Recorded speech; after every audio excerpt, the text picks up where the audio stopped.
নিশাত বাকিটুকু বলে দিল। সাল্লাল্লাহু আলাইহি ওয়াসাল্লাম। বাচ্চাটা মাকে অনুসরণ করতে চাইলো, কিন্তু ঠিক করে পারল না। নিশাত কয়েকবার মুখে মুখে পড়ালো, পরে একটু আয়ত্ত করতে পারলো। ছেলেকে আরো কিছু শিক্ষা দিল। বাচ্চাটাও মন দিয়ে শিখতে লাগলো। দরজা খুলে দিতেই নাহওয়ান বাবাকে লম্বা সালাম দিল, যা একটু আগে নিশাত শিখিয়েছে। আসসালামু আলাইকুম আলহামদুলিল্লাহি ওয়া বারাকাতুহু। মরণ অবাক হয়ে তাকিয়ে রইল পাঞ্জাবি পরা নাদুস নুদুস বাচ্চাটার দিকে, যে বর্তমানে নিশাতের কোলে বসে তার দিকে মাসুম চেহারায় তাকিয়ে আছে। মরণ অবাক হয়ে জিজ্ঞেস করলো, কি বললি কবুতরের ছাও? চারা দিচ্ছি, উত্তর দাও। আচ্ছা আচ্ছা, ওয়ালাইকুম আসসালাম। থুকু, ওয়ালাইকুম আসসালাম ওয়া রাহমাতুল্লাহি ওয়া বারাকাতুহু। নিশাত সালামের ভুল উত্তর দেয়া পছন্দ করে না। মরণের মুখ থেকে খালি ভুলটাই বেরিয়ে যায়।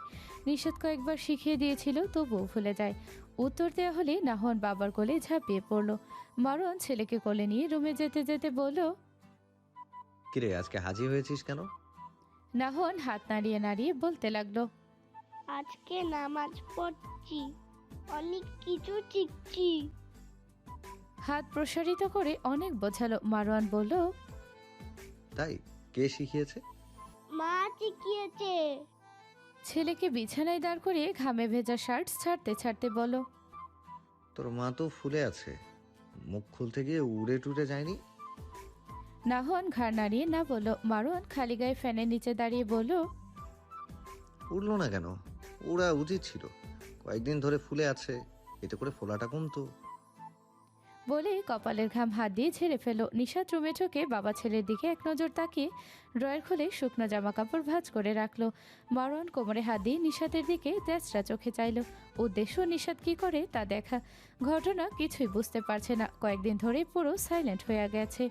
ছেলের সাথে কথা বলেও তার সাথে একদম কথা বলে না। প্রথম প্রথম পাত্তা না দিলেও গতকাল থেকে খেয়াল করছে নিশাতের অদ্ভুত আচরণ। কাহিনী তো কিছু একটা ঘটেছেই। স্কুলের ওই ফালতু মহিলা কলিগটা তার নামে আবার রসিয়ে রসিয়ে বদনাম করেনি তো? কিন্তু সে তো এখন আর নিশাতের স্কুলের এরিয়ায় সিগারেট টানতে যায় না। তাহলে নিশাত নিজের কাজ গুছিয়ে রুম থেকে বেরিয়ে পাশের রুমে চলে গেল। মারওয়ান আর কিছু না ভেবে ছেলেকে খেলনা দিয়ে গোসল করতে ঢুকলো। ঘামে পুরো চিটচিটিয়ে হয়ে আছে শরীর। এই শরীরে ঘুমাতে পারবে না, অস্বস্তি লাগবে।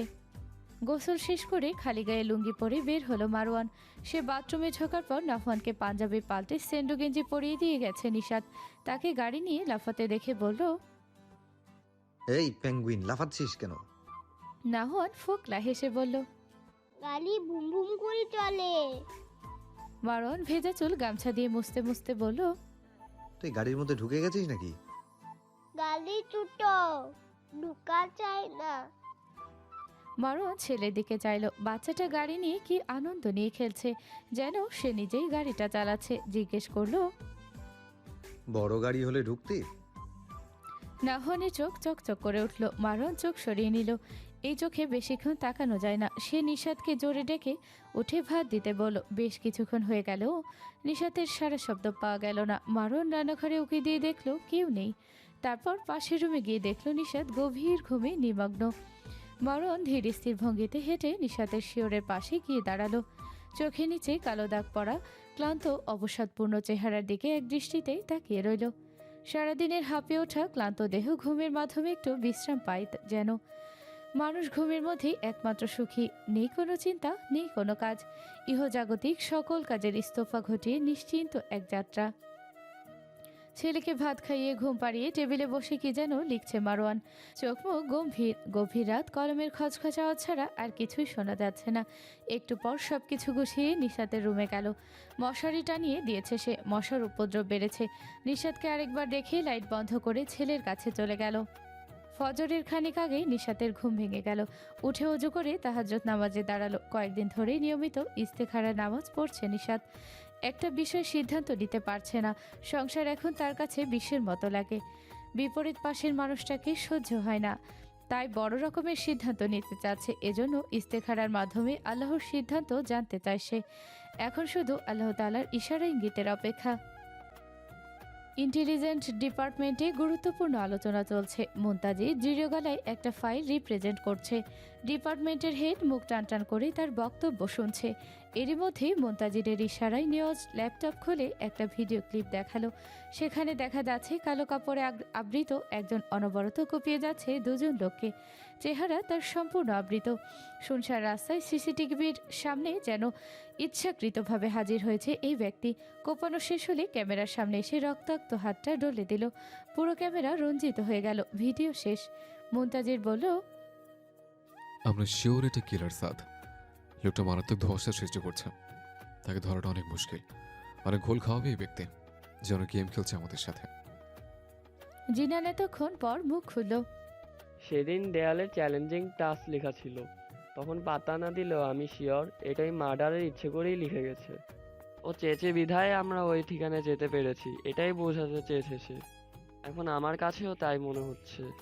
এত তথ্য জোগাড় করলাম, নিমেষেই সম্পূর্ণ প্ল্যান ফ্লপ হলো। তারপর পরশু নেওয়াজ সাহেবের ডান হাতে গুলি খেলো। হেড মাথা নাড়িয়ে বলল, মারাত্মক দ্রুত কিলার। তবে যাই বলো, 8 তারিখ 2:03 মিশন সফল হয়েছে। তার জন্য পার্ট অফ অল তোমাদের উপর আমার আস্থা আছে। কিলার জাতকে ধরতেও তোমরা সফলভাবে এগোবে, চিন্তা করো না। মনোবল দৃঢ় রাখো।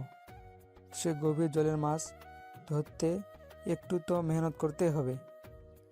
হেডের কথায় তিনজনই মাথা নাড়ালো। তারা দৃঢ় প্রতিজ্ঞ এই প্রফেশনে। কোনো অবস্থাতেই মাথা নোয়াবে না তারা। পর্বতের মতো অটল থেকে এই লুকোচুরি খেলার শেষ দেখে ছাড়বে। এতে যত কাঠখড় পোহাতে লাগে পোহাবে, তবুও হাল ছাড়বে না। তাদের তিনজনের চোখেই এখন শিকারের ক্ষুধা জলজল করছে। শিকারের নাম কিলার জাত, যেন হাতের কাছে পেলেই হিংস্র থাবা বসাবে। প্রকৃতিতে যেমন কখনো দাবদাহ কখনো শীতলতা নামে, ঠিক তেমনই মানব জীবনেও সুখ দুঃখের উত্থান পতন ঘটে। কেউ কখনো চিরসুখী কিংবা চিরদুঃখী হতে পারে না। সুখ কিংবা বিরহ জীবনে একটু হলেও সবার জীবনে হাতছানি দেয়। যে নিজেকে চিরসুখী দাবি করে সে কখনো বলতে পারবে না তাকে দুঃখ কিংবা কষ্ট ছুঁয়ে দেয়নি। আবার যে নিজেকে চিরদুঃখী ভাবে তারও অস্বীকার করার জন্যই যে একটু হলেও সে সুখ আনন্দ উপভোগ করেনি। মোদ্দা কথা, সুখ দুঃখের মিছিল কিংবা উত্থান পতনের নামই জীবন। নিশাত আকাশের দিকে তাকিয়ে এরকম কত শত ভাবনা ভেবে চলে। জানালা দিয়ে বাইরে তাকিয়ে পাশে খেলারত ছেলেকে জিজ্ঞেস করলো, নাহওয়ান বাবাকে ছাড়া থাকতে পারবে? নাহওয়ান মায়ের দিকে তাকিয়ে অবুঝ গলায় বলল। বাবা কোথায় যাবে? নিশাত উদাসীন কণ্ঠে বলল। যাবে, অনেক দূর থাকতে পারবে। নাহওয়ান ঘাড় নাড়িয়ে বলল। ইন্না আমিও যাবো। নিশাত মলিন হেসে থেমে থেমে বলল। মাকে ছাড়া থাকতে পারবে? বাচ্চাটা খেলা থামিয়ে বলল। তুমিও বাবার সাথে যাবে? না, আমি একা যাব, তোমাকে তোমার বাবার কাছে রেখে। নাহওয়ান খেলা থামিয়ে ছলছল চোখে মায়ের দিকে তাকিয়ে ঠোঁট উল্টালো। এক্ষুনি কেঁদে দেবে ভাব। নিশাত ছেলের ফুলানো ঠোঁট দেখে কোলে নিয়ে অনেকক্ষণ আদর করে বলল, কোথাও যাব না, কাঁদবে না। নাহওয়ান নিশাতের কথা শুনে গলা জড়িয়ে ধরে মায়ের ঘ্রাণ নিল। এর মধ্যে ফোন বাজলে নিশাত রিসিভ করলো। মানহা কল দিয়েছে। কুশলাদি বিনিময় শেষে মানহা উচ্ছ্বসিত কণ্ঠে বলল, ভাবি, উনি নাওহারের সাথে কথা বলার জন্য আমাকে পাগল বানিয়ে ছাড়ছে। ওকে একটু দেবে? লোকটা পাশেই আছে, কথা বলতে চায় বাবুর সাথে। কথাটা শুনে নিশাত একটু খেই হারালো যেন। নাহওয়ান তো কথা শিখিয়ে না দিলে ঠিকমতো কথার জবাব দিতে পারে না। সামনাসামনি যদিও একটু আধটু পারে, ফোনে একেবারে অপর পাশের কথা ক্যাপচার করতে পারে না। ইহাব কথা বললে তো সে এপাশ থেকে শিখিয়েও দিতে পারবে না। নন মাহারাম বলে কথা, কণ্ঠ শুনে ফেলার চান্স আছে। মানহার হ্যালো হ্যালো আওয়াজে ভাবনার সুতো ছিল। ছেলের দিকে তাকিয়ে বলল, নাহওয়ান ফুপির সাথে কথা বলবে? বাচ্চাটা ঘাড় নাড়িয়ে সাই জানালো। নিশাত ফোনটা ছেলের কানে ধরে বলল, সালাম দাও। নাহওয়ান সালাম দিল। আসসালামু আলাইকুম। ওপাশ থেকে মানহা উত্তর দিয়ে কুশলাদি জিজ্ঞেস করতে পারলো না। অমনি ইহাব চিলের মতো ছো মেরে ফোনটা নিয়ে বলল, এই রসগোল্লা, আমাকে ভুলে গেছ? নাহওয়ান মাথা চুলকে মায়ের দিকে চাইল। নিশাত ফোনের আওয়াজ বাড়িয়ে দিয়েছিল। সে ফিসফিস করে ছেলেকে বলল, তোমার ফুপা, বলো ভুলিনি। নাহওয়ান মায়ের শিখিয়ে দেওয়া কথা রিপিট করে বলল। ভুলি নাই, তুমি ভুলে গেছো? নাহওয়ানের প্রশ্নে ইহাব পাল্টা জবাব দিল, ভুললে কল দিল কে? নাহন ফোন কানে ধরে খেলায় মনোযোগ দিয়েছে। ইহাবের কথা তার কানে ঢোকেনি। ইহাব নাহনের জবাব না পেয়ে বলল, এই গোলুপ্পা, আমার কাছে আসবে? তোমাকে খেলনা, চিপস, চকলেট, জামা কাপড় কিনে দেবো, আসবে? নাহনের এদিকে একদমই মনোযোগ নেই, সে খেলনা নিয়ে ব্যস্ত। নিশাত রান্নাঘরে তরকারি নাড়তে গিয়েছে। ইহাব ওপাশ থেকে হ্যালো হ্যালো করে যাচ্ছে। শেষে বিরক্ত হয়ে বলল, এই সমুদ্রের বাটা, কথা বস না কেন? নাহন ওপাশ থেকে ইহাবের চিৎকার শুনে মুখ খুলল। চুমুন্দি কি? তোর বাপ। বাবা চুমুন্দি না। ইহাব মজা পেয়ে বলল, চুমুন্দি? বাহ, ভালো বলেছিস তো। আয়, তোর চুমু দিয়ে চুমুন্দির বাটা। না। না কেন, ভয় পাচ্ছিস? আরে ভয় পাস না বেটা, চুমু খেলে আরো সুন্দর হবে। লাল টকটকে নাদুস নুদুস, গাল দুটো একেবারে রক্ত জবর মতো করে দেবো চুমিয়ে। মানহা ইহাবের কথা শুনে চোখ কপালে তুলে ফেলল। তার ভাইস্তাকে কি বলে এই লোক? বাচ্চাটা এমনিতেই চুমু পছন্দ করে না, এখন কেউ চুমু দেবে শুনলেই ভয়ে দৌড় দেয়। আর ইনি কি সুন্দর করে বলছে চুমু খেলে নাকি সুন্দর হবে। সেই ইহাবকে চোখ দিয়ে ইশারা করছে এসব না বলতে, কিন্তু ইহাব পাত্তা দিলে তো। এদিকে নাহওয়ান ইহাবের সম্পূর্ণ কথা বুঝতে না পারলেও যতটুকু মাথায় ঢোকাতে পারলো ততটুকু বুঝে বলল, চুমা দিলে সুন্দর হবো? অবশ্যই, খালি খেয়েই দেখো। ইটস ইহাবস চুমু। গালটে মোবাইলে ধরো রসগোল্লা, আমি এই পাশ থেকে আনলিমিটেড চুমু সাপ্লাই করছি। ছেলের কথার মাঝেই মারোয়ান ঘরে ঢুকেছে। বাইরে থেকেই ঘেমে অস্থির হয়ে এসেছে সে। নাহনকে মেঝেতে বসে মোবাইল হাতে নিয়ে কথা বলতে দেখে এগিয়ে এলো। অপর পাশে জবাব শুনে ওপাশে কে বুঝতে 100 মুহূর্ত সময় লাগলো না তার। ছেলে থেকে ঝট করে ফোন কানে নিয়ে বলল, তোকে আমি কাঁচা চিবিয়ে খাবো ভুঁইয়ার বাচ্চা। ইহা ফোনের ওপাশ থেকে মারোয়ানের কণ্ঠ শুনে থতমত খেয়ে গেল। পর একটু ধাতস্থ হয়ে বলল, কেন শালা ব্রো, আমি কি ফলমূল যে কাছে চিবিয়ে খাবেন? ইত্রামি করলে তোকে ছিঁড়ে ফেলবো। নাটক করার জায়গা পাস না। আমার ছাউকে সব চুমুটুমু শিখাচ্ছিস কেন? ইহাব সোফায় পায়ের উপর পা তুলে বসে বলল, তো কি আপনাকে শেখাবো? তাহলে কৃতার্থ করে ফোনটা আপনার কপালে ধরুন, আমি চুম্মাই। ফোনের উপর শব্দ করে চুমু খেলো ইহাব। ওপাশ থেকে চুমুর শব্দে মারোয়ান নাক মুখ কুচকে বলল। ওয়াক, থু থু থু। মারোয়ানের রিয়াকশন দেখে ইহাব ফোনের উপরে মুখ লটকিয়ে বসে আছে। পাশেই মানহা হাসতে হাসতে বিছানায় শুয়ে পড়েছে। বড় ভাই আর ইনি একত্র হলেই হয়েছে বিনোদন আর বিনোদন। মানহাকে হাসতে দেখে ইহাবের পেস্টিজে লাগলো। সে গলা খাকারি দিয়ে বলল, তোর পেটে কৃমি হয়েছে নাকি? লক্ষণ তো ভালো লাগছে না। শুনেছি কুকুরের পেটে ভালো জিনিস হজম হয় না। তুই তো আর কুকুর নোস, নিশ্চয়ই কৃমির বাচ্চা হয়েছে। ডাক্তার দেখাস। ইহাবের কথা শুনে মারোয়ানের রাগে চেঁচিয়ে উঠে বলল, কিরমির বাচ্চা হয়েছে মানে? শালা, তোর চুমুতে ব্যাকটেরিয়া, ভাইরাস, ছত্রাক, জলাতঙ্ক, HIV, ক্যান্সার, মহামারী। দূরে গিয়ে মর। বলে ফোঁসফোঁস করতে করতে ফোন কেটে দিতে নিলে ওপাশ থেকে ইহাব বলতে লাগলো, আরে মরাটা কি ইহাব স্পেশাল চুমুতে খেয়ে যা। তোর স্পেশাল চুমুর গোষ্ঠী কিলাই, ক্যারেক্টারলেস ছাপরি। চেঁচিয়ে উঠে মারোয়ান ফোন কেটে দিল। টুট টুট শব্দে ফোন কান থেকে নামিয়ে জোরে হাসতে লাগলো ইহাব। মানহা তার দিকে চোখ ছোট ছোট করে তাকিয়ে রইল। ইহাব মানহাকে এরকম করে তাকাতে দেখে চোখ মেরে বলল, খাবে নাকি ইহাবস চুমু? আসো দেই। মানহা রক্তিম গাল নিয়ে দ্রুত পায়ের রুম ছেড়ে বেরিয়ে গেল। ইহাব মানহাকে পালিয়ে যেতে দেখে জোরে বলে উঠল, পালিয়ে লাভ নেই, তুমি তোমার ভাই আর রসগোল্লা ইহাব স্পেশাল চুমু খাওয়ার জন্য রেডি থেকো। ইহা চিরন্তন সত্য, খেতে হবে তোমাদের। নিষেধ ঘরে ঢুকে মারোয়ানকে ফুঁসতে দেখে ভ্রু কুঞ্চিত করলো। রান্নাঘর থেকে সবে শুনেছে সে মানহার জামাইয়ের সাথে লেগেছে আবারও। দুটো একসাথে হলেই হয়েছে, ভূমিকম্প লেগে যায়। নাহন মাকে দেখে দৌড়ে এলো। বাবাকে চিৎকার করতে দেখে ভয় পেয়েছে বাচ্চাটা। মায়ের পা জড়িয়ে ধরে বলল, মা পুপা চুমায়, বাবাকে চুমাইছে। নিষাদ কপাল গোটালো। মারোয়ান ছেলের কথা শুনে কেসে উঠে বলল, আমাকে চুমাইছে মানে? উল্টাপাল্টা কথা বললে সব নাট বল্টু খুলে ফেলবো, পটলের বাচ্চা। বলেই আর 1 সেকেন্ডও না দাঁড়িয়ে গামছা নিয়ে বাথরুমে চলে গেল। নিষাদ ছেলের ময়লা গেঞ্জি পাল্টে আরেকটা পরিয়ে বিছানায় বসিয়ে দিয়ে জিজ্ঞেস করলো, ক্ষুধা লেগেছে? নাহন মাথা নাড়িয়ে না জানালো। নিষাদ আবার বলল, এখানে থাকবে নাকি আমার সাথে রান্নাঘরে যাবে? এখানে থাকবো। নিশাত আর কিছু না বলে রান্নাঘরে চলে গেল। খানিক পর মারোয়ান মুখ মুছতে মুছতে বের হলো। গামছা থেকে বিকট গন্ধ বেরোচ্ছে। সে নাক মুখ কুচকে নিশাতকে ডাকলো। নিশাতের সাড়া না পেয়ে গামছা নিয়ে রান্নাঘরে গিয়ে দেখলো নিশাত শাক ধুচ্ছে। মারোয়ানের নাক আবারও কুচকে গেল। আজকেও নিরামিষ রান্না হবে নাকি? গত এক সপ্তাহ টানা নিরামিষ রান্না হচ্ছে, আজকেও নিরামিষ রান্না হলে ঘরেই থাকবে না সে। এসব শাক লতা পাতা তার মুখে রোতে না। হোটেলে গিয়ে এক প্লেট ভাত আর গোস্ত খেয়ে পেট শান্ত করা এর থেকে ঢের ভালো। সে গলা খাকারি দিয়ে বলল, গামছা থেকে বাজে গন্ধ আসছে, ধৌ না। নিশাত ঘাড় ঘুরিয়ে মারোয়ানের হাতের গামছার দিকে তাকিয়ে বলল, ওটা দিয়ে ফ্লোর মুছি। নাওহান আজকে ফ্লোরে টয়লেট করে দিয়েছিল, ওটা মুছেছি, এখনো ধোয়া হয়নি। বলে আমার সামনে ফিরে কাজ করতে লাগলো। নিশাতের কথা শুনে মারোয়ানের নাড়ি ফুড়ি উল্টে আসতে নিল। ওয়াক ওয়াক করতে করতে নিশাতকে সরিয়ে বমি করে বেসিন ভাসিয়ে দিল। নিশাত নির্লিপ্ত ভঙ্গিতে দাঁড়িয়ে আছে। একটু স্থির হয়ে মুখে পানি দিয়ে বলল, মাথা মোটা মহিলা, টেবিলের ওপর এটা সাজিয়ে রেখেছিলে কেন?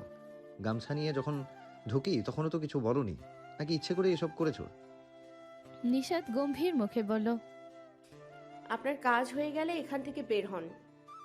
হাত দিয়ে বাইরে দেখিয়ে দিল। মারো নিশাতের পা থেকে মাথা পর্যন্ত স্ক্যান করে ধীরে ধীরে বলল, কত বড় পাষাণ নারী! স্বামী বমি করছে আর উনি চোখ রাঙাচ্ছে। চোখ দিয়ে গেলা হয়ে গেলে যেতে পারেন। মারণ গটগট করে হেঁটে বেরিয়ে গেল। এত বড় অপমানের পর সেখানে দাঁড়িয়ে থাকার কোনো মানেই হয় না। তাকে চরিত্রহীন ইন্ডিকেট করা। রুমে ঢুকে নাভানকে কাঁধে তুলে বলল, ওই পটকার বাচ্চা, যেখানে সেখানে হিজু করিস কেন? নাহান বাবার কাঁধে ঝুলতে ঝুলতে বলল, বাইল হয়ে যাই। বাইর হয়ে যায় কেন? কন্ট্রোল করতে পারিস না, বদ কোথাকার! নাহান ঠোঁট উল্টে ফেলল। একটু পর মারওয়ান ছেলেকে রেডি করিয়ে চুল আশ্রয় দিল। তারপর নিজে রেডি হয়ে ছেলেকে বগল দাবা করে বলল, তোর মাকে বলবি আমরা বাইরে খেতে যাই, জিজ্ঞেস করবি আমাদের সাথে যাবে কিনা, ওকে? নাহান ঘাড় নাড়ালো। মারওয়ান রান্নাঘরের সামনে দাঁড়িয়ে নাহানকে ইশারা করলো। বাচ্চাটা চেঁচিয়ে মাকে ডেকে উঠল। নিশাতে গিয়ে এসে অবাক হয়ে বলল, কি ব্যাপার, কোথায় যাচ্ছ নাওহান? বাইরে যাই, তুমি যাবে? বাইরে যাচ্ছ কেন এই দুপুরবেলা? নাহান জিহবা বের করে বলল। মুজা মুজা কাবু। নিশাত চোখ রাঙিয়ে বলল, কোথাও যাবে না তুমি, বাসায় রান্না হচ্ছে না। বাইরের অস্বাস্থ্যকর খাবার খাওয়ার কোনো প্রয়োজন নেই, কোলে আসো। নাহর মায়ের ধমক শুনে বাবার কোলে আরো গুটিয়ে গেল। মারণ রেগে বলল, ও আমার সাথে যাবে, তুমি যাবে না? ঠিক আছে, ছেলেকে ধমকাচ্ছ কেন? আমাদের বাপ বেটার তোমাকে লাগবে না, যাও। বলে বাসা থেকে বেরিয়ে গেল। নিশাত শক্ত হয়ে দাঁড়িয়ে থাকলো। কি এক বিচিত্র কারণে ইমতিয়াজ ভুঁইয়া উর্মি ভুঁইয়ার ভাইদের পছন্দ করেন না। ইহাবের সাথে আবার তার মামাদের বন্ডিং ভালো, তবে ইমতিয়াজ ভুঁইয়ার তাদের একেবারে পছন্দ না। তাদের দেখলেই এড়িয়ে চলেন তিনি। আজকে সকালে লনে বসে চা খাচ্ছিল, অমনি গেট দিয়ে মামা ভাগ্নি তিনজনকে ঘেমে নিয়ে বাড়িতে ঢুকতে দেখলেন। হাতে তিনজনেরই র্যাকেট অর্থাৎ ব্যাডমিন্টন খেলে এসেছে তারা। রাগে তার শরীর জ্বলছিল। কেন তার বাড়ির সামনে এত বড় ফ্রন্ট ইয়ারটা চোখে পড়েনি এদের? মামা ভাগ্নে এক হলেই পুরো এলাকা চষে বেড়াতে হবে, ক্লাবে যেতে হবে, মাঠে যেতে হবে। কেন? ইমতিয়াজ ভুঁইয়াকে দেখে উমায়ের ভুঁইয়া এগিয়ে এসে হাত মেলালেন। ইমতিয়াজ ভুঁইয়া মুখে মেখে হাসি ঝুলিয়ে হাত মেলালেন। উজান ভুঁইয়া ইমতিয়াজ ভুঁইয়ার পাশে বসে বললেন, দুলা ভাই চা খাচ্ছেন? প্রশ্ন শুনে মনে মনে বেজায় বিরক্ত হলেন তিনি। আকাইম্মা কথাকার, দেখছিস যেহেতু চা খাচ্ছি তাহলে প্রশ্ন করছিস কেন? মনে মনে তাদের গোষ্ঠী উদ্ধার করে ঠোঁটে মিথ্যা হাসি ঝুলিয়ে বললেন, না শালাবাবু, সালফিউরিক অ্যাসিড খাচ্ছি, তুমি খাবে নাকি? উজান ভুঁইয়ার চোয়াল ঝুলে গেল। সালফিউরিক অ্যাসিড কেউ খায় নাকি? সে মুখ ঝুলিয়ে বলল, দুলা ভাই কি মজা করছেন? না তো, ফান করছি। উজান ভুঁইয়া মুখ লটকিয়ে বলল, দুলা ভাই কি ভাই? ইমতিয়াজ ভুঁইয়া বেশ মজা পাচ্ছেন উজান ভুঁইয়ার নাস্তানাবুদ করতে পেরে। এবার উমার ভুঁইয়া বললেন, আপনার ব্যবসা কেমন চলছে? এই তো, আল্লাহ ভালোই চালাচ্ছেন। উর্মিকে নিয়ে যান না কেন? বোনটা এমনিতেই মনমরা থাকে, ঘোরাফেরা করলে মন ভালো হতো। ইমতিয়াজ ভুঁইয়া কোনো উত্তর দিলেন না। উজান ভুঁইয়া আর ইহাব উঠে চলে গেল। উমায়ের ভুঁইয়া ইমতিয়াজ ভুঁইয়ার উদ্দেশ্যে বললেন, আগের কথা ভুলে যান, আমরাও ভুলে গেছি। ভুলে গেলে সবার জন্যই মঙ্গল। উর্মিকে নিয়ে বাড়িতে আসবেন।